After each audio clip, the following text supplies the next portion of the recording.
Are you thinking of leaving corporate, but too afraid to make the move? Have you already escaped corporate, but are finding it hard to run your dream business? Are you wasting valuable time by attempting to figure challenges out on your own? We have created a podcast for corporate escapees running their own business. This is the Corporate Escapees Podcast by Build, Live, Give. We bring you firsthand experiences of guests going through many of the struggles you face each and every day as a corporate escapee.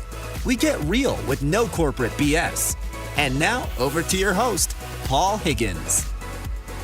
Welcome, Nathan Hirsch from FreeUp to Corporate Escapees Podcast, brought to you by Build, Live, Give. So, Nathan, we're going to get to know a lot about you today, but why don't we just start with something that family or friends would know about you that our listeners wouldn't?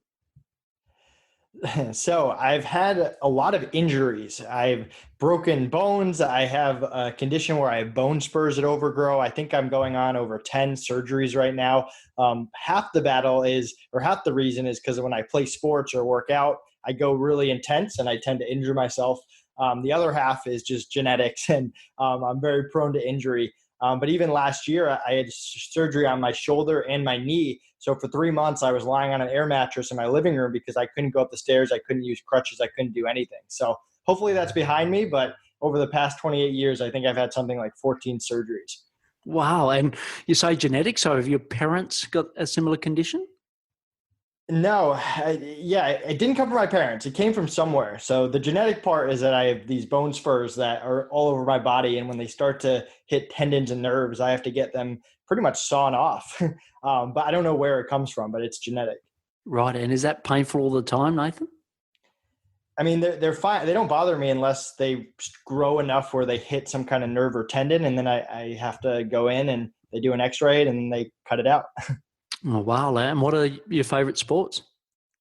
I used to play a lot of flag football and softball, but now that I found a baseball league, I've been playing men's baseball. But I wrestled and played baseball in high school. Oh, brilliant. Fantastic. And I know your corporate escapee stories is a little different to some of our other guests that we get on, but it's still a unique story and it's a great one. So why don't you just take us a little bit or take us through your version of that story? Definitely. So my parents are both teachers, and growing up, I was always in that mentality that you work hard in high school, get into a good college, get good grades, get a real job, work for 40 years, retire. And when I was younger and it was the summer, I always had these 40-hour-a-week jobs, and I would apply to jobs like an average person would apply. I would go all out. I would submit resumes and go through interviews to get the highest paying job.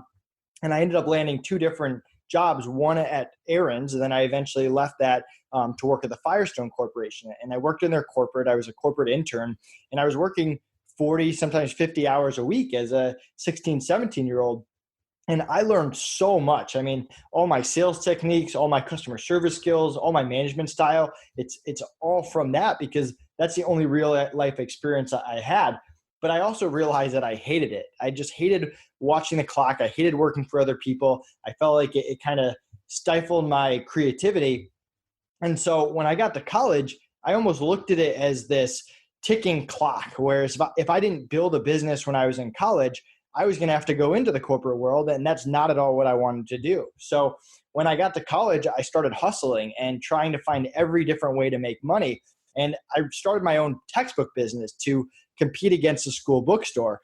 And I created a little referral program. Before I knew it, I had lines out the door of people trying to sell me their books, to the point where the college actually sent me a cease and desist letter because I was taking up so much of their business. So that was kind of my first glimpse into being an entrepreneur. And I experimented, books led me to Amazon, because this was 2008, 2009. Amazon was becoming more than a bookstore. And when I found Amazon, I became addicted to it, obsessed. And I wanted to try to sell all these cool products that I really liked, like sporting equipment, DVDs, computer games. And I just failed over and over and over. I couldn't get anything to sell. And it wasn't until I branched out of my comfort zone and found the baby product industry that my sales started to take off. So if you can imagine me as a 21-year-old single college guy selling baby products on Amazon, that was me. But I grew this fast. I mean, by the time I left college, I was running this multi-million-dollar Amazon business, but I just gotten a degree and I got Dean's List every semester. I went to college for a reason. I was determined. And so when I graduated, I had these job offers on the table. And I had to decide, hey, do I pursue this Amazon thing where there were no gurus, there were no coaches or courses. No one knew what it was. It wasn't even a real job to people. People didn't understand what I did. So I really had this tough decision. Like, do I take these great paying jobs in corporate, or do I go out on this unknown adventure to be an Amazon seller? And I remember a week before I graduated, I sat on my lawn in a lawn chair. This was college.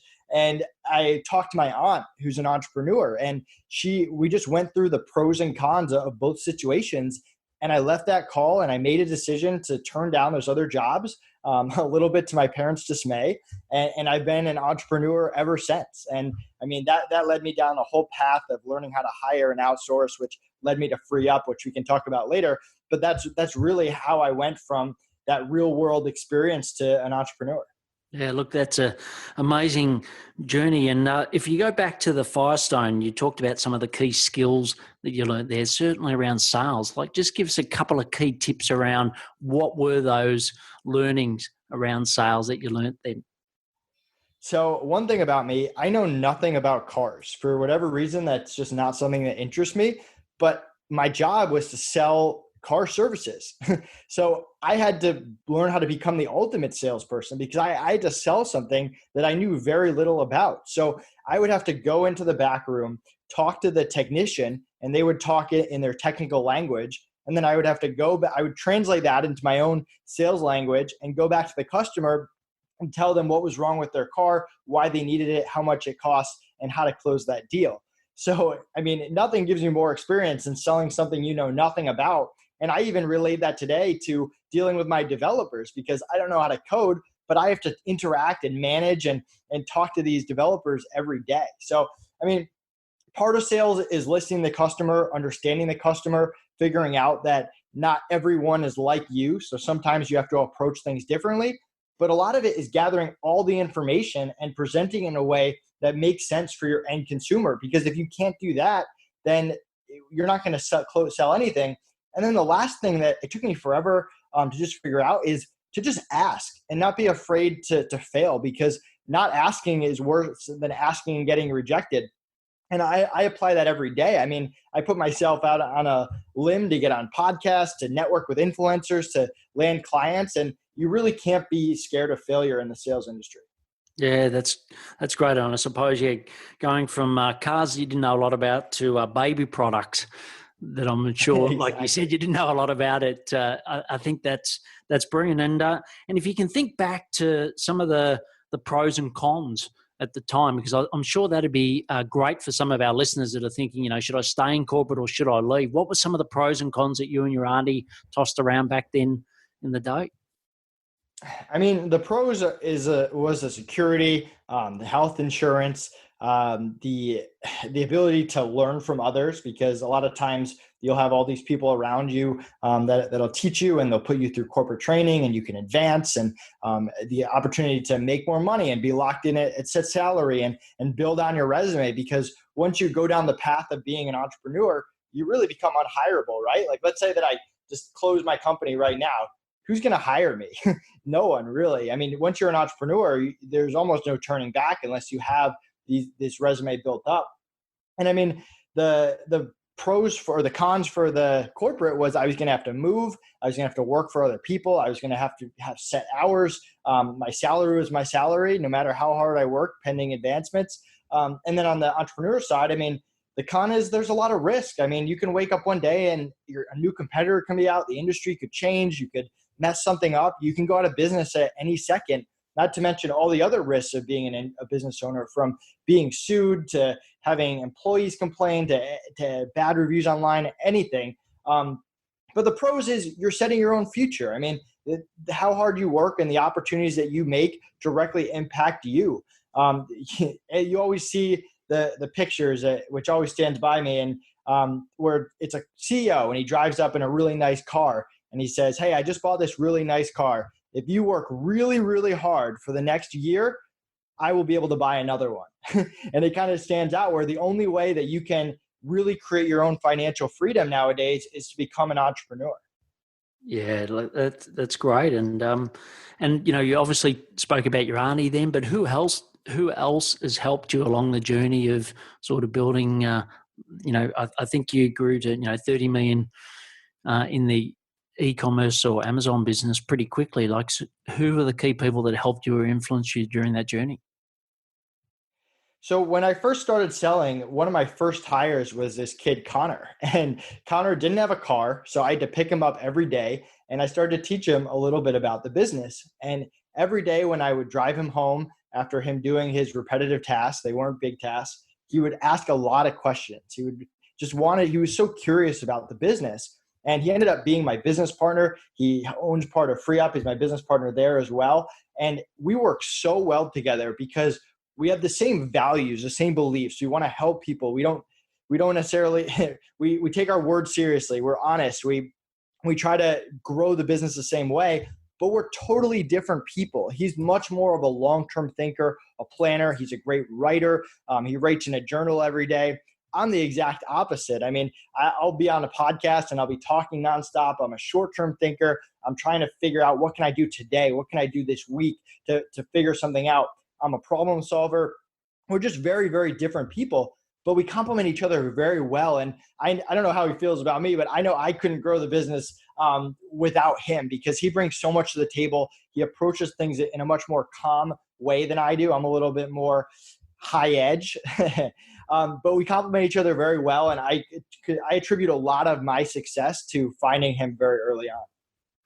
That's great. And have you, as far as, has there been times when you've had disagreements? And if I'm sure there have been, how have you worked through those as partners? Yeah, so there was a time, probably 3 or 4 years in, where we were stepping on each other's toes. We didn't really see a clear vision. The business was stalling a little bit after doing some pretty crazy growth. And we found this activity online. And for an hour, we sat outside on a balcony and we just said, "You're bad at this." And so we were just brutally honest with each other, pointing out everything that each other was bad at.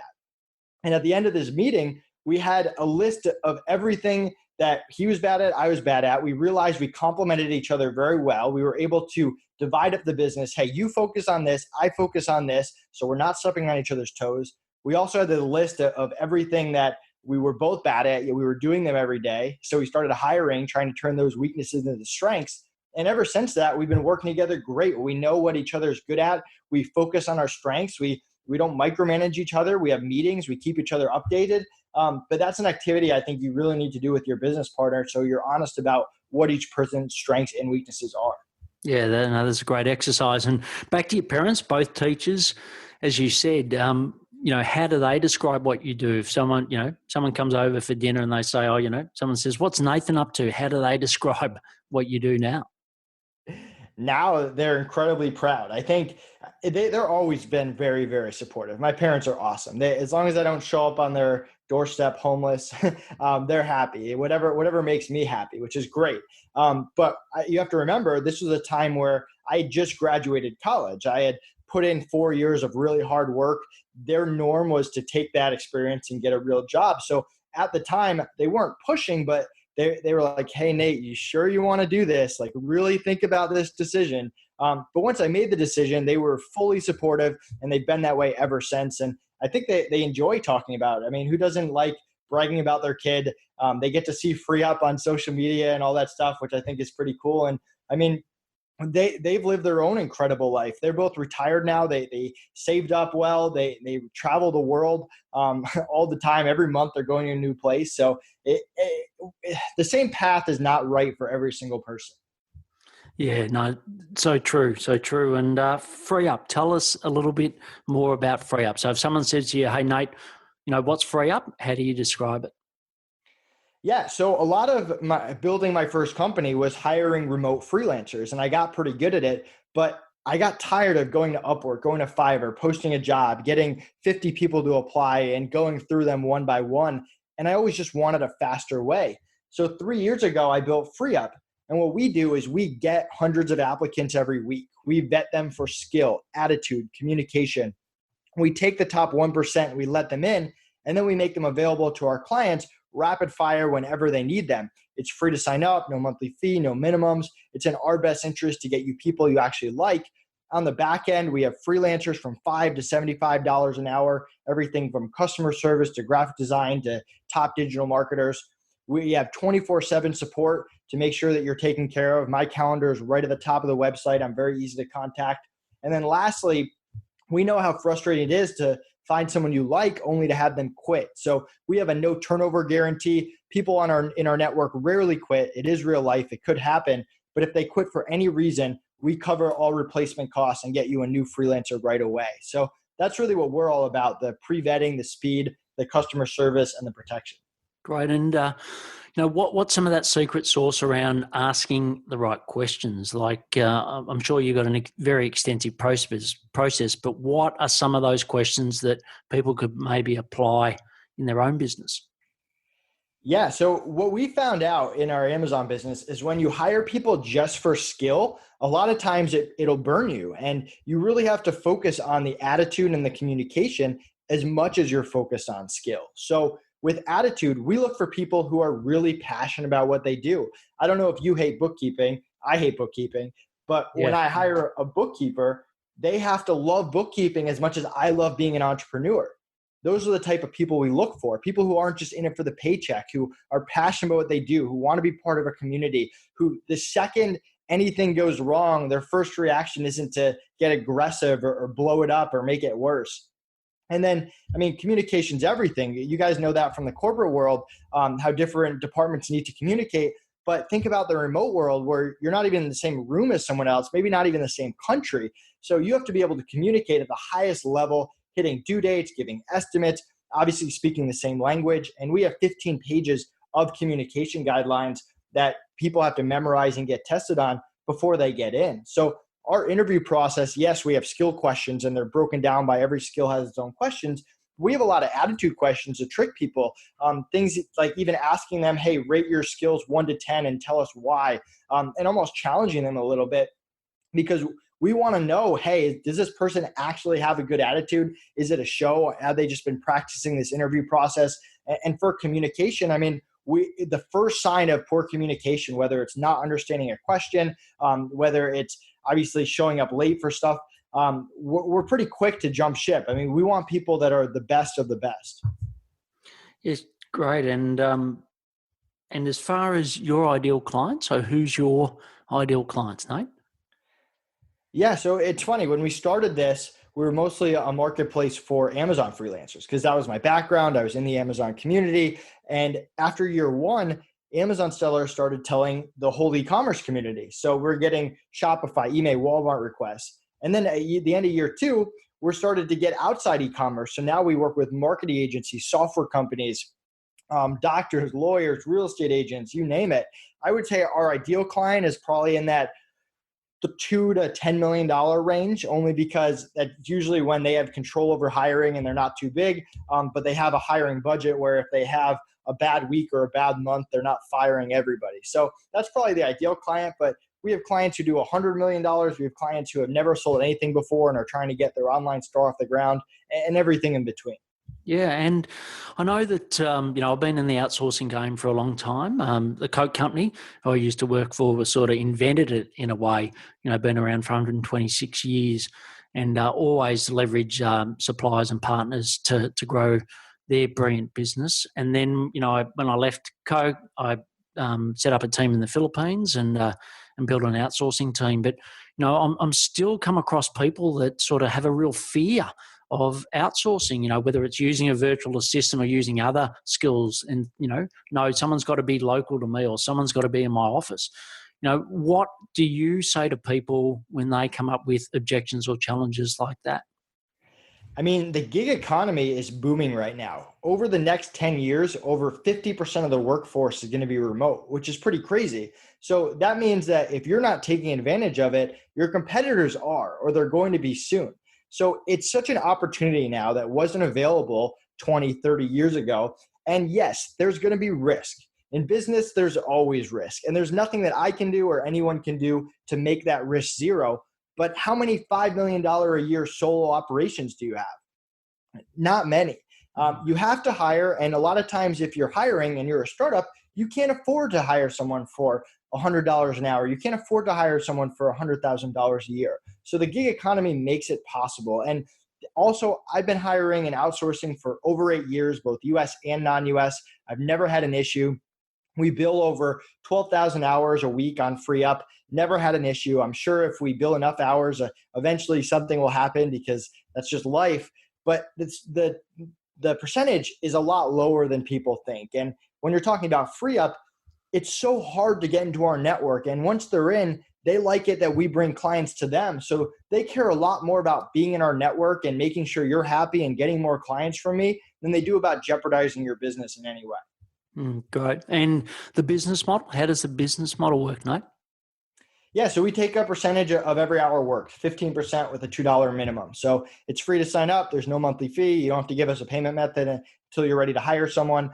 There's no commitment. You can stop using us at any time. If we say, hey, this is Bob, he's $5 an hour, you pay $5 an hour, nothing else. Our billing period is Wednesday to Tuesday. We charge you every Thursday. So if he works 2 hours, you get charged $10. We take our percentage and then pay him the following Thursday. So you have a week to dispute anything before we pay the freelancer. Great. And how did you arrive at that model? What other models did you test, or was that the one that came out of the blocks?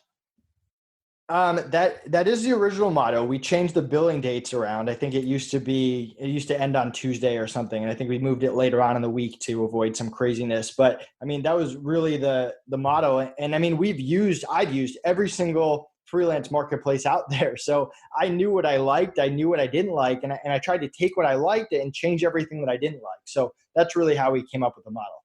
Yeah. And I know you've talked about, the guarantees, etc., and on turnover. What else is unique about what you guys do versus, like you said, your competitors, Upwork and others? It's speed. I mean, we have clients who put in a request and they get started with it with a freelancer within hours or minutes. And if you're a business owner, do you really have a week to find a graphic designer that you need for 5 hours? It can be tough. And we want to value your time at the highest possible level. And as an entrepreneur, your time should not be spent doing interview after interview after interview. And I really built this based on my own need. This is a company that I wish I had back in the day because it would have saved me so much time and effort. We want our clients to focus on the big part of the business. And with those other marketplaces, a lot of the times you spend so much time just going through applicants. That's what we wanted to change.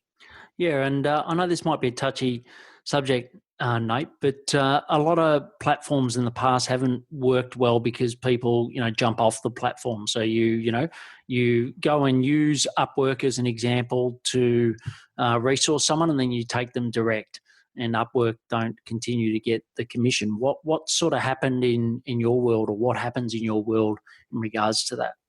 Yeah, no, it's a great point. It's obviously something we're aware of. I mean, again, people are on Upwork because they have to be on Upwork. That's where their clients are.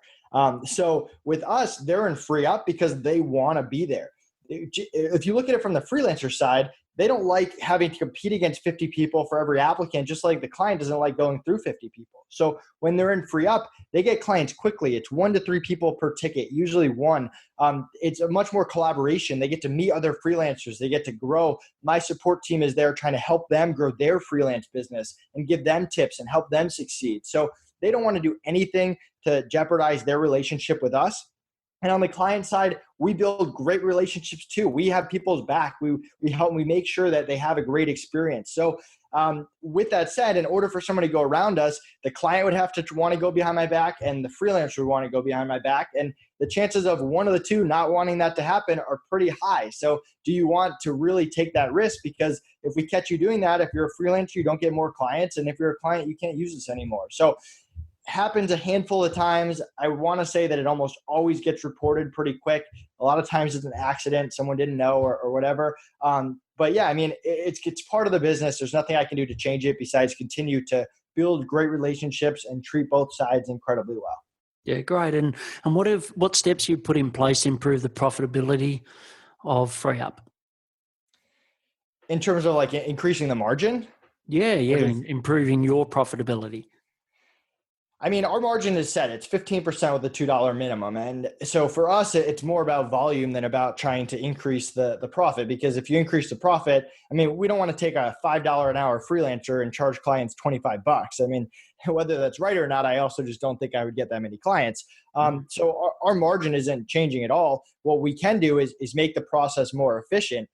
We can automate a lot of our internal stuff. So it requires less manpower or a lot of our assistants, because we have a pretty big internal team. It's 30 people, all freelancers from the marketplace that are available to their clients.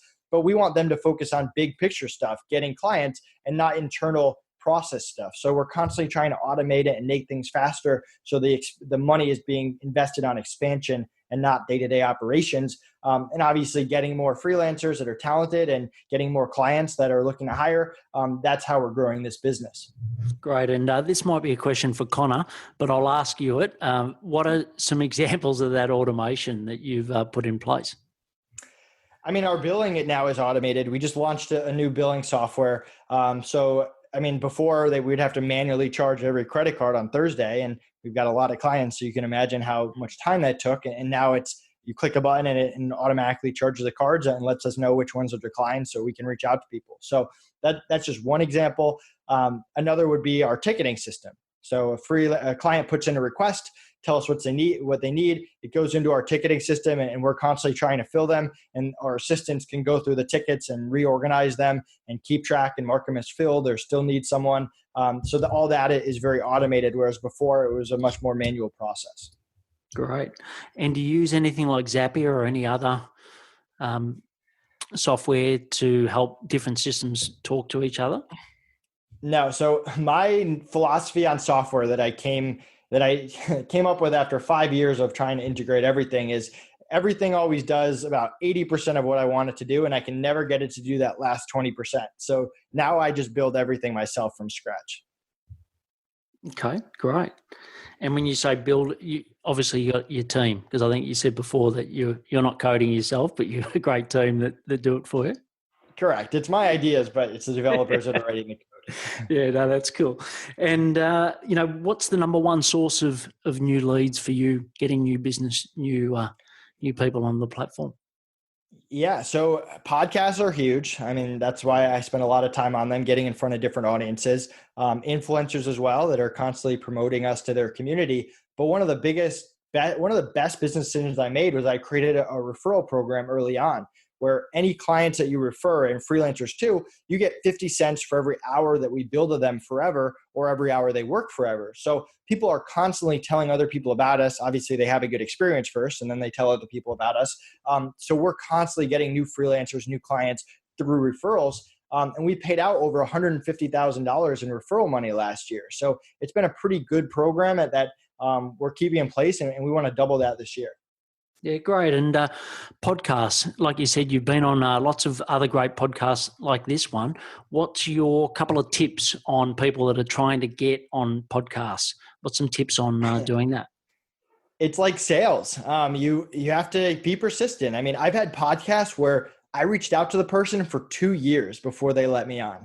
And I was respectful. I was polite. Every 3 months, I would just say, hey, it's me again, following up. I think I would have a lot of value for your community, and give them a plan. And eventually it got me on. And I have others that I'm still chasing, and other people that let me on the first try. So you can't get discouraged. You have to try. You have to tweak your approach. You have to change things. You obviously have to get comfortable talking in front of podcasts.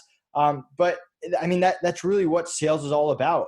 You also have to take advantage of every opportunity. I remember when I got on Entrepreneur on Fire, which is a pretty big podcast, they had a last minute cancellation, and it was at some weird time that I had other plans, and I canceled those plans to do a very big podcast, because that might have been the only opportunity I ever get to get that. And because of that, it's led me to a lot of other opportunities. So part of it is being persistent, but the second part of it is when those opportunities pop up, even if they're small, with a small window, you have to take advantage of them. Yeah, that's great. And what about direct outreach versus valet services? I know that a lot of the big podcasts these days are starting to say, nah, sorry, you're going to have to go through a valet service, not come direct. What's been your experience with that? Yeah, I do a combo of both. So I have my own internal lead gen team in the Philippines. I do outreach myself. We do it on social media. Connor does it too. He goes on podcasts, and then we also use a service. Interview Valet is a service that I use. They're great with Tom Schwab, and that a lot of times we give them a hit list podcasts that we have not been able to get on for whatever reason, and so they handle a lot of the higher end ones, while our lead gen team is constantly looking for new ones to add to our list. Yeah, no, look, we refer people to Tom as well. And actually, Tom's coming on the podcast in a couple of weeks' time. So can't wait to hear his corporate escapee story as well. So as far as your team, you said you got 30 people. What's sort of been your biggest learning out of developing a team of 30 people? The biggest learning is always the developers. I don't know if you've ever hired a developer, but they're a totally different animal. 2 weeks means 6 weeks. Things pop up out of nowhere. I mean, we'll have like a bug that it could take 2 weeks to figure out. I mean, things are always coming in. Sometimes when you think something is a small project is big, and sometimes they surprise you. And something you think is huge, they get it done really fast. So trying to work with developers where they don't necessarily understand business and you don't necessarily understand code is something that I'm constantly learning and trying to improve at. Yeah, and does that differ by geography, Nate, or is that sort of pretty much across the board? I think across the board. Obviously, it depends on the person, but our lead developer is in the U.S. I know him very well. I love him. He's a great guy, but he does not understand business like I do, and I don't understand code like he does, and we're constantly trying to bridge the gap, although we've been able to accomplish a lot together. Yeah, great. And you know, I know you've had enormous success with FreeUp. It's doing really well, but what are some of the big challenges that you're currently facing in scaling FreeUp? It's tough for challenges, and I'm sure that lots are going to come up because that's just the life of an entrepreneur. I mean, we went from $1 million the first year to 5 million last year to a run rate of 9 right now. So we haven't really hit that hiccup where we've just stopped growing. I hate to continue to go back to the software, but when we first built this thing, we didn't think of ourselves as a software platform, right? But it ends up, you've got the client side, you're always trying to get new clients. You got the freelancer side where you're always trying to get new freelancers, and you get the software that holds it all together. So I kind of mentioned the software issues. I guess the other side of it is trying to just keep everything balanced. How much do you invest in the software? How much do you invest in getting clients? How much do you invest in getting new freelancers? Because you never have everything 100% equal where you want it to be. It's a constant balancing act back and forth. Yeah, and have you taken outside investment? No, I bootstrapped both businesses. You can read my book, Free Up Your Business, How to Bootstrap Multi-Million-Dollar Companies. I have no experience with getting investment. Great. And do you think that'll stay the same? I have no plans to get investment. We're not actively seeking investors. If something comes up, we're always willing to listen. We've talked to venture capitalists before. Usually it's them reaching out to us. If something makes sense, I mean, I'm not going into it with the mentality, okay, I'll never take an investment. I'm just going into the mentality where we don't need it. We're growing. We're cash flow positive. We're profitable. If something comes along that makes sense, of course, we'll consider it. Yeah, brilliant. So before we go into the next section, I would like to mention our community, which helps corporate escapees like Nate to build, live, and give. You get direct coaching by myself and access to hundreds of vetted suppliers. So you can go to blgboost.com to find out more. So Nate, the next section is the live section. So what are some daily habits that help you to be hugely successful? So I wake up early every day. I remember when we got on, you were saying you got up at 6 a.m. That's what I do too. I love my time in the morning where before everyone comes online, where I could have some time to myself to get organized, to get caught up, to come up with a plan for the day. But then around 4 o'clock, I'm out. I go to the gym. I work out for an hour. I go hard. I take a lot of any stress that came up during the day out there. And that's really how I relax. And then when my girlfriend comes home from work, sometimes I'll have a podcast at night, but then we'll hang out and that's kind of our time. And then you repeat it the next day. So that's kind of what I do. I wake up early so I can get a head start to the day. I make sure that I work out once a day and take care of my body and then make sure that I have time for the girlfriend and the dog and all that later on. Yeah, brilliant. And I know your girlfriend, Quinn, what would you love to say to her about the support she's given you through this journey? Quinn is awesome. I love her. She has given me so much support. I think when we first started dating, she didn't fully understand what dating an entrepreneur actually entailed. I mean, if you think of the Amazon business, we had busy seasons where we were pulling all-nighters trying to fill orders. And in the middle of November, I would just sleep at the office, just working all day. This was back when I had an office. Now we're entirely remote. But over time, I mean, she's been nothing but supportive. She's seen me grow Free Up from nothing to this big company now. And she continues to find different ways to support me behind the scenes in ways that I think a lot of people that follow Free Up don't know. Great. And Nate, I know you sort of had that sliding door moment with your auntie. You know, do I go to corporate or do I continue, or do I build an entrepreneurial journey? What is taking the entrepreneurial journey? What is that giving you that you don't think you would have got if you had stayed in corporate? I mean, I have financial freedom. I have life freedom. I can be anywhere I want to be. I can within reason make decisions. If I want to go do something, if I want to go take a month trip to travel around Singapore, I can do it. There's really no one holding me back. There's no one telling me, hey, you have to start work at 9 or you're going to be fired. So, I mean, I have as much freedom as any 28-year-old, 29-year-old that I just turned 29. It's weird to say that I know of. But yeah, I mean, that's really what it's given me. I've also just been able to meet a lot of incredible remote people that I may or may not have been able to meet in that corporate environment. I mean, we have thousands of clients around the world that I've built relationships with. Same thing on the freelancer side. Whenever I travel, it gives me an excuse to meet up with people and to continue to travel. So that's really what I've gotten out of it. Yeah, brilliant. And look, the next section's the give section. So what's a cause or a community you're passionate about and why? So my mom has always been a huge supporter of Goodwill, and I've kind of passed that on, or she's passed that on to me. So every few months, we're constantly taking anything we don't need, bringing it there, buying stuff, supporting them. That's just something we believe in. I mean, it's such a great business. It's been able to help so many people, people that are disabled, people that haven't been able to get jobs. It puts them in a situation where they feel important. They feel like they're contributing, which they are, and I'll continue to support that. Brilliant. And we'll have the links to that and other things that Nate's mentioned in the show notes. So the last section is the action section. So this is where I'll ask you some questions and just love some rapid response as you have with other questions during this podcast. So the first one is, what are your top 3 productivity tips? Man. So I use Trello. I use Skype. I got really good at Skype. I guess one of my tips is get really fast at whatever programs you use. Trello, I break stuff down between day-to-day operations, short-term projects, and long-term projects. So everything is very organized. And the last productivity tip is I contact at least 2 or 3 new people every day. I'm constantly reaching out. I'm constantly networking. I'm constantly putting myself out there. Yeah, brilliant. And you talked about, Trello, Skype, etc. But what are some other apps or software that you use to help you be productive? Honestly, the only other one that I use is Jira, which is a kind of like a Trello for developers that they really like. I'm pretty basic. I'm able to manage everything just in that Skype, Trello, and Jira, and our own software. And your sales CRM, is that in your own software? It's not. We actually use Google Docs for that.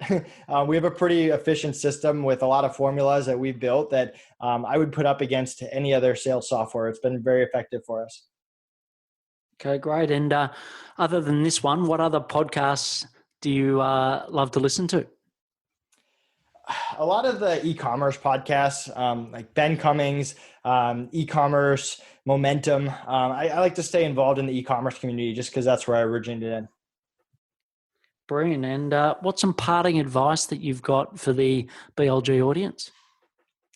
Just be persistent in anything that you do. I mean, whether you keep your corporate job and you want to fight your way to the top, continue to put yourself out there. It's the only way you're going to achieve your goals. No one's going to hand it to you. Very rarely does that happen. You have to be aggressive with what you want. You have to tell people what you want. You have to reach out to the right people, the people that can make decisions and actually get you what you want. And it's the same thing if you transition over to be an entrepreneur, whether it's reaching out to new suppliers, reaching out to new clients. You're going to get a ton of no's. And to be honest, if you're not getting a ton of no's, you're not putting yourself out there enough. That you have to be persistent. Yeah, and I think that's beautiful advice, which sort of links back to your condition with breaking bones, 14 surgeries, etc. It's just come through this podcast, just your persistence and your tenacity, which is amazing, and no doubt the key ingredient why you've built such a great business. And you can find more out about Nate and what the guys do at Free Up. So it's free, FR, and then 3 E's, up.com. And you can go there and get a trial, or you can also book a link with Nate, as he said, up on the top right there of the website. But we'll have all those links and everything else in the show notes. But Nate, I really appreciate you reaching out to me and giving the opportunity for you to share a great community. I'm so, much in love with this concept of tapping into expertise around the world and using that capacity. And I think Free Up is a brilliant platform. I think you're doing a great job, and really appreciate you sharing your thoughts on the Corporate Escapees podcast today. Paul, thanks so much for having me. Anyone that signs up and mentions Paul's name or this podcast gets a free $25 credit to try Free Up out. Like you said, my calendar is right at the top of the website. I'd love to book a free call with you, talk about your business, how I can help. And thanks so much for having me on, Paul. I had a great time. Brilliant. Thanks, Nate. Thank you for listening to the Corporate Escapees podcast, brought to you by the team at Build, Live, Give. If you found this podcast helpful, please share it with other corporate escapees. If you would like to join a community of like-minded peers, please visit www.buildlivegive.com. Until next time, thanks for listening, and be brave.